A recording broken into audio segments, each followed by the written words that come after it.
बिस्मिल्लाहिर्रहमानिर्रहीम। अस्सलामुअलैकुम वरहमतुल्लाहि वबरकातुहू।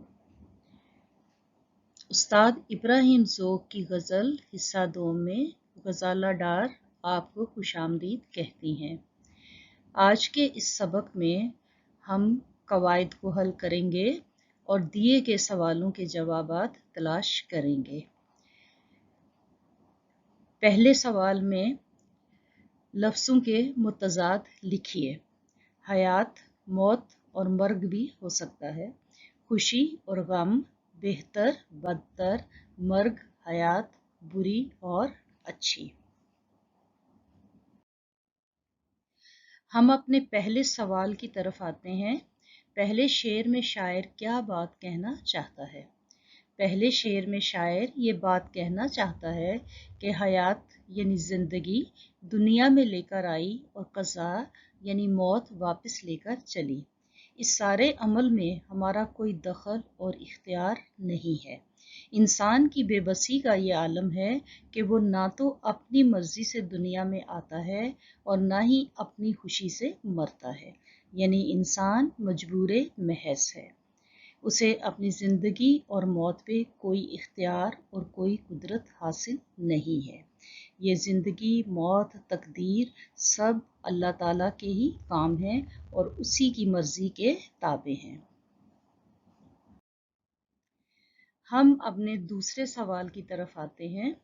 अभी आए अभी चले से शायर की क्या मुराद है?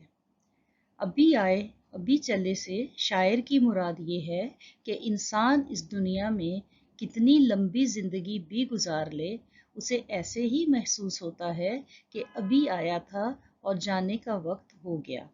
दुनिया के काम और धंधों में उलझे हुए इंसान को तवील उम्र भी कम लगती है। यानी अगर हम कितनी भी लंबी ज़िंदगी गुजार लें, हमें वो मुद्दत मुख्तसर ही महसूस होगी कि जैसे हम एक थोड़े से टाइम फेज के लिए इस दुनिया में थे और जल्द ही हमारा जाने का वक्त आ गया। यानी एक तरह की तनबीह है, एक तरह बताया गया है कि इंसान की ज़िंदगी जो है वो मुख्तसर है, वो छोटी है और उसे जल्द ही इस दुनिया से लौट जाना है। हम अपने तीसरे सवाल की तरफ आते हैं। दुनिया से दिल लगाने के क्या मायने हैं?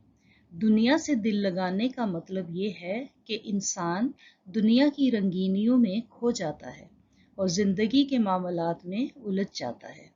वो भूल जाता है कि ये ज़िंदगी फ़ानी है और जल्द ख़त्म हो जाएगी। शायर के ख्याल में बेहतर तो ये है कि दुनिया में दिल ही ना लगाया जाए, लेकिन ऐसा होना मुमकिन नहीं। इंसान यहाँ बेअमल होकर ज़िंदगी नहीं गुजार सकता। शायर एक ख्याल पेश करता है कि दुनिया में दिल हमें नहीं लगाना चाहिए, फिर खुद ही उसकी तरदीद कर देता है कि जब तक हम दुनिया के मामलात में दखल नहीं देते, अपने आप को पूरी तरह से इन्वॉल्व नहीं करते और इन काम धंधों में मसरूफ़ नहीं होते, इस दुनिया में हमारा गुजारा मुमकिन नहीं है और इसके बगैर जो है वो दुनिया के काम और सिलसिले नहीं चल सकते। इसलिए इस दुनिया में आने के बाद यहाँ के मामलात में शामिल हो जाना और उनमें दखल अंदाजी होना इंसान का एक फितरी रुझान है, उसकी फितरत है, उसकी नेचर है, क्योंकि इसके बगैर ये दुनिया चल ही नहीं सकती। हम अपने चौथे सवाल की तरफ आते हैं।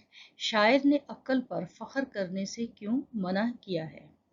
शायर ने अक्ल व खिर्द पर फ़ख्र और गुरूर करने से मना किया है, क्योंकि तकदीर के सामने सारी अक्ल धरी रह जाती है और वही होता है जो मंजूर खुदा होता है। हमारी और आपकी अक्ल और दानश्वरी यहाँ कोई काम नहीं कर सकती, क्योंकि ये रविश्ता तकदीर है, यानी जो बात हमारी तकदीर में लिख दी गई है और जिसकी अथॉरिटी और कुदरत सिर्फ अल्लाह ताला को हासिल है, हम उसमें कोई दखल अंदाजी नहीं कर सकते। हम कितनी भी कोशिश कर लें, कैसी भी अक्ल के घोड़े दौड़ा लें, अपनी अक्ल और दानिश को इस्तेमाल कर लें, हम या आप यहाँ کوئی کام نہیں بن سکتا، ہونا وہی ہے جو اللہ تعالیٰ نے ہماری تقدیر میں لکھ دیا ہے۔ یعنی یہ بھی انسان کے مجبور محض ہونے کی دلیل ہے کہ انسان جو ہے وہ اللہ کی مرضی سے اس دنیا میں زندگی گزارتا ہے اور بہت ہی محدود پیمانے پر اس کو اختیارات دیے گئے ہیں، ورنہ اس کا سارا عمل جو ہے وہ اللہ تعالیٰ کی طرف سے مقرر ہوتا ہے۔ امید ہے بچوں اس سے آپ کو سبق آسان ہو گیا ہوگا۔ آپ یہ سوال و جواب جو ہے اپنی نوٹ بک میں تحریر کیجئے اور اسپیلنگز کا، املا کا خاص خیال رکھیے۔ اللہ حافظ۔